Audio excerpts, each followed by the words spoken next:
İndi ikinci hissəyə keçirik. 20-ci əsr kompetensiyalarının ikinci hissəsi. Deməli, 8 kompetensiyanı sadaladıq. İlk üçü savadlıq, çox dil bilmək, riyazi, elmi, texnoloji, mühəndislik daha geniş nümunələrlə izah edəcəyik. Savadlıq kompetensiyası dərin düşünmək gücü, yəni savadlıq kompetensiyası yazılı, şifahi şəkildə təqdim olunan informasiyanı, fikri, arqumenti anlamaq, şərh etmək, müxtəlif forma və üslublarda ifadə etmək bacarığıdır. Bu təkcə mətn oxumaq deyil, mətnin məqsədini, gizli mənalarını anlamaqdır. Nə demək istəyirəm? Yəni savadlıq sadəcə hərfləri birləşdirib oxumaq demək deyil. Oxuduğun nağılı, mətnin altında gizli mənanın müəllifin sənə nə demək istədiyini başa düşmək, öz fikrini də başqalarına qəşəngcə danışa bilməkdir. Məsələn, nümunələrlə. Azərbaycan dili dərsində şagird nağılı sadəcə oxumur. Bu qəhrəman niyə belə pis və ya yaxşı davrandı sualına cavab axtarır. Fərqli nümunələrə baxaq. Məsələn, fərqli mənbələri müqayisə etmək. Tarix dərsində eyni döyüş haqqında 2 fərqli kitab oxuyub, hansının daha doğru və etibarlı olduğunu araşdırır. Məktub və ərizə fərqi. Gündəlik həyatda məktəb direktoruna yazılan ciddi, rəsmi ərizə ilə sosial şəbəkədə dosta yazılan mesaj arasında üslub və mədəniyyət fərqini başa düşürük. Layihə işi bir mövzu haqqında internetdən tapdığı çoxlu məlumat arasından yalan və lazımsız olan zibil qutusunu atır, ən vacibləri ilə gözəl bir təqdimat hazırlayır.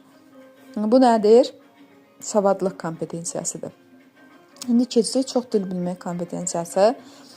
Yəni çox dil bilmək kompetensiyası bir neçə dildə ünsiyyət qurmaq, bu dillərdə təqdim olunan informasiyaları anlamaq bacarığıdır. Buraya yalnız leksik və qrammatik biliklər deyil, həm də dillərin müxtəlif üslub xüsusiyyətini, mədəni kontekstini nəzər almaq bacarığı daxildir.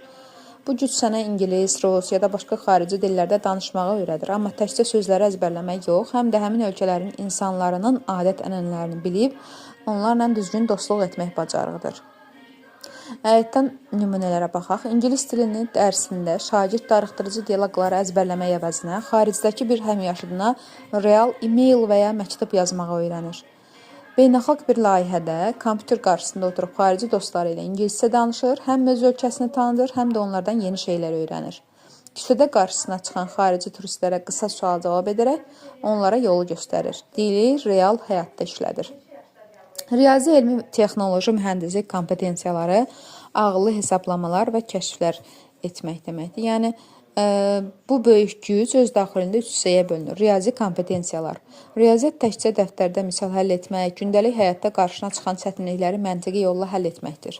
Bu gücə sahib olan uşaq mağazaya gedəndə cibindəki pulu, büdcəsini planlaşdırır, faizi, məsafəni, vaxtı asanlıqla hesablayır, qrafikləri və diaqramları baxan kimi oxuyub başa düşür.